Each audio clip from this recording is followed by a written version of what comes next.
I just wanted to start by giving an overview, some context. First of all, you may well all be aware about the dramatic decline, at least dramatic in the world in which we operate in, with big statistics and long time scales, dramatic decline in growth of life expectancy in the UK.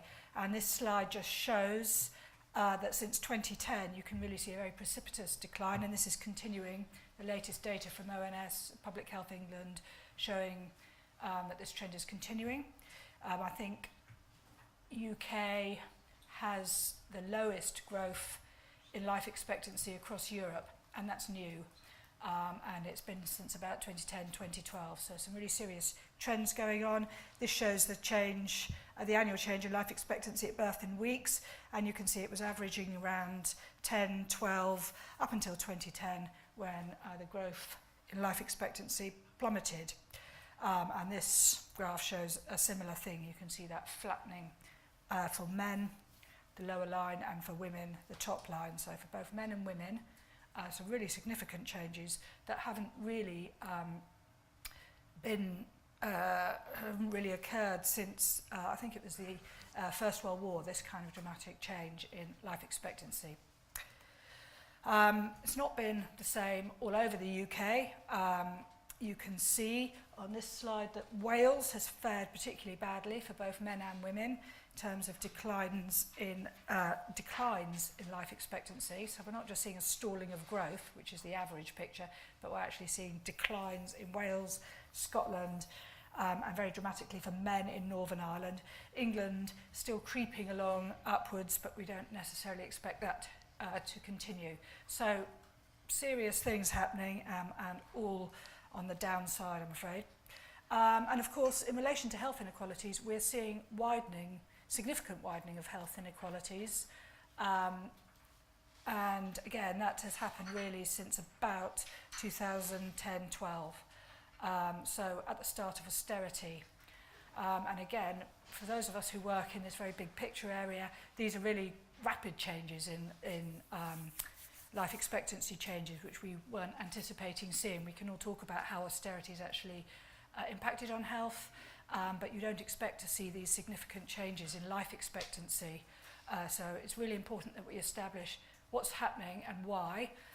It may be, PHE for a while was talking about flu, cold weather, which of course does impact on life expectancy, but not at these levels, and there hasn't been the severity of flu that you would cause or drive this. So it's not flu, it's not cold weather.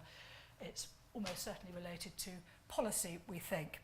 You can see here, this is life expectancy by deprivation decile, the wealthiest along the top, merrily continuing the increases in life expectancy. Haven't really seen any significant downturn. In fact, it's still increasing.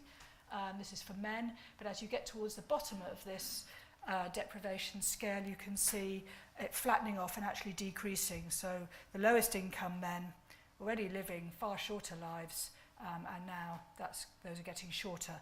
Same for the second, third lowest deciles. So the bottom 30% are bearing the brunt of these slowdowns in life expectancy, and actually life expectancy is declining, which is really significant and very, very concerning. So health inequalities are widening, life expectancy for the bottom 30% for men declining, and here you see even more dramatically for women.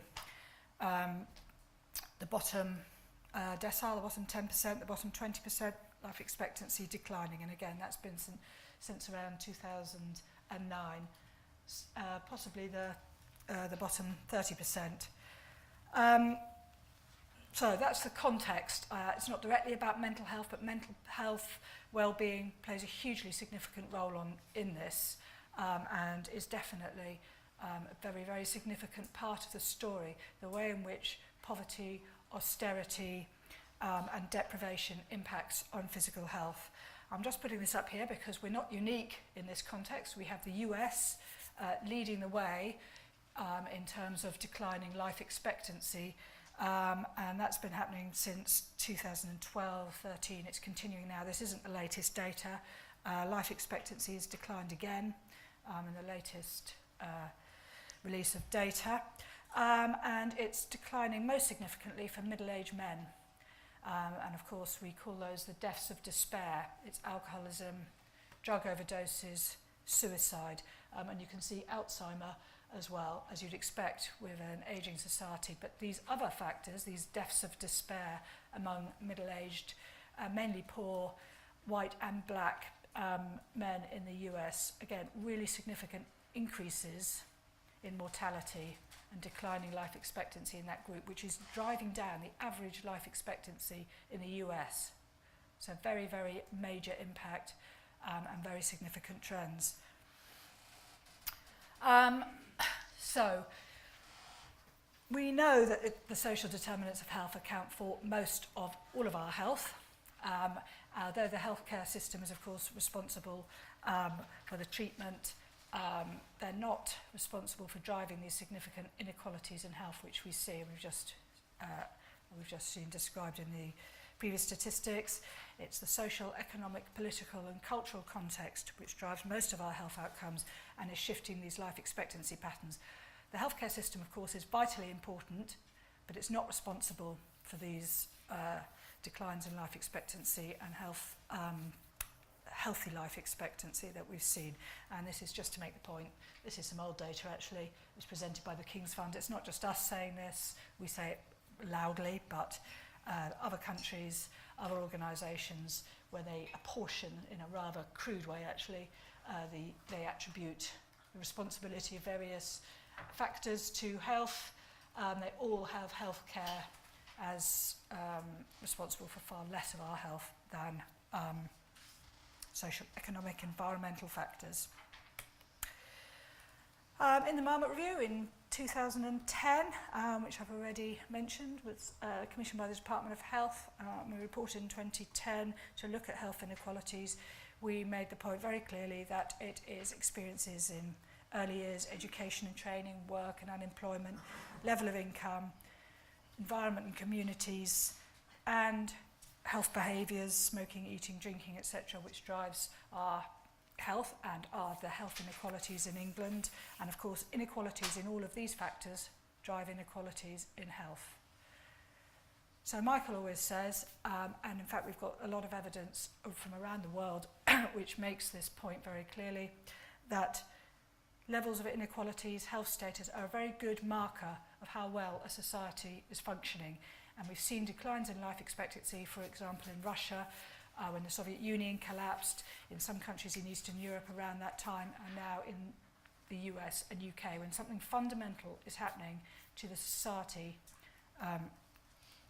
and to the political, social, economic context.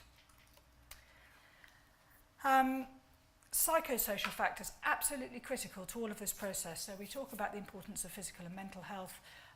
We talk a lot about life expectancy, healthy life expectancy, which is usually seen as physical health outcomes, but of course mental health is responsible for much of this. We've just seen some of the suicide data from the US, but psychosocial processes are driving much of this ill health, and I'll come on to try and explain a bit more about that. This is actually some rather old data now, 2014 to 15 by local authority. It makes the point about low well-being.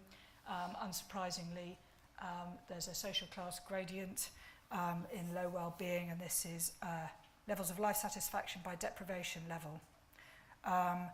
So far lower levels of well-being in the poorer communities. And of course, as we go through increasing polarisation society and the collapse of many communities, we're seeing that this gradient's getting steeper, and we see that on a very micro level as well as larger level. I'll just come on to briefly explore a couple of the clearest ways in which mental health, psychosocial processes affect physical health outcomes to really show the importance of this. This is levels of good quality work. The orange bars, stress, depression, anxiety is a proportion of all work-related illness, and the blue is musculoskeletal disorders. So you can see that musculoskeletal disorders had been driving the greatest proportion of ill health at work, but that's now shifting. 2013 to 14, you can see that stress, depression, and anxiety, causing an increasing proportion of ill health at work, and that has increased significantly as well. So the quality of work is felt, especially low-skilled jobs, decreasing, very, very significant impacts quite immediately on levels of mental health, and that impacts physical health as well. So it's not just unemployment, although that is very significantly bad for health. It's also poor quality jobs, and we know what a poor quality job is. It's low pay, but it's more than that. It's about having no control over your work, no flexibility in terms of the patterns of work, a very bullying culture of management really, and a sense of organisational injustice, and precarious employment. And we know all those factors are rising significantly, and it really, really needs to be addressed. It's just good management. The fact is, this is better management is better for the employers as well as the employees. And we, as an organisation, have had very little attention, engagement with the private sector.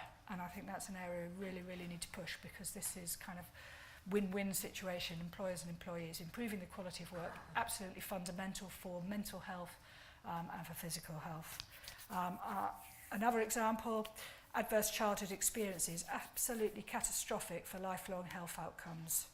So you can see here a number of illnesses: cancer, liver digestive disease, diabetes, CVD, respiratory disease, stroke, adverse childhood experiences raise the risk of all of those diseases. If you experience one, your risk is raised slightly, that's the dark blue bar. If you experience two or three, you can see a slightly increased risk. But look what happens if there's a significant number, 4 or more adverse childhood experiences. The risk is raised dramatically, and we know that the number of adverse childhood experiences are increasing as families undergo increased stress, debt, poverty, despair, and the communities which have supported them and the services which have supported them have collapsed. So really worrying trends there as well. I was going to mention smoking, because we hear a lot from public health agencies, a lot from government about various, this isn't just smoking by the way, this is just an illustration, about how health behaviours, we need more information, we need to change our health behaviours, give up addictive behaviours, improve diet, etc. We look at the causes of ill health. So the cause would be smoking or obesity, and drinking too much. But the causes of those health behaviours are not, we don't think, lack of information or awareness that they're bad for you. It's the difficulty in giving up is unevenly distributed. So we know that people don't give up smoking unless everything in their life is going pretty well and they're on top of things.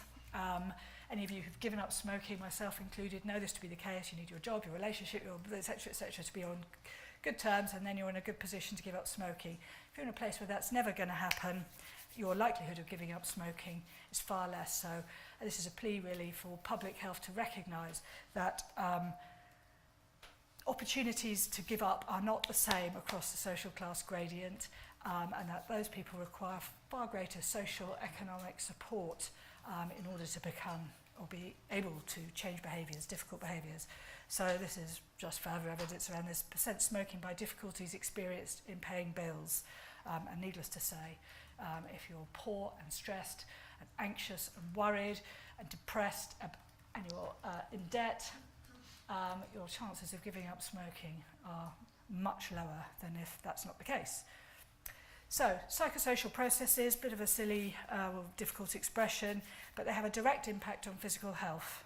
So the stress has a marked physical impact on the body, raised metabolic syndrome, high blood pressure, development of diabetes and heart disease. We know that stress is extremely bad. So the stress of living in a high crime environment, the stress of poverty, the stress of working 2 or 3 jobs has direct negative physical impacts on the body, and it also, as I've just mentioned, has a direct influence on healthy behaviours. And just one more point I'd like to make about protective factors. So we often hear about individuals' resilience or character, that they're able to overcome this and become healthy and so on. But just to make the point that not only if you're in a poor, deprived or difficult context are your chances of having, say, adverse childhood experiences much higher, and there are inequalities, of course, in risk and in actual adversity, but also your ability to build resilient factors is much lower. So there's kind of emphasis on individual characteristics or on therapy to help improve, we think is really missing a significant opportunity. Of course, it's useful and helpful, but what we really need to do is to help people build resilience through community resourcefulness, through building community structures, and build their opportunities to become resilient, resourceful individuals, as well as reducing the likelihood of adversity. I'll stop there. I've passed and exceeded all the time limits, so apologies for that, but I felt like it was important to make some of these points. Thank you very much.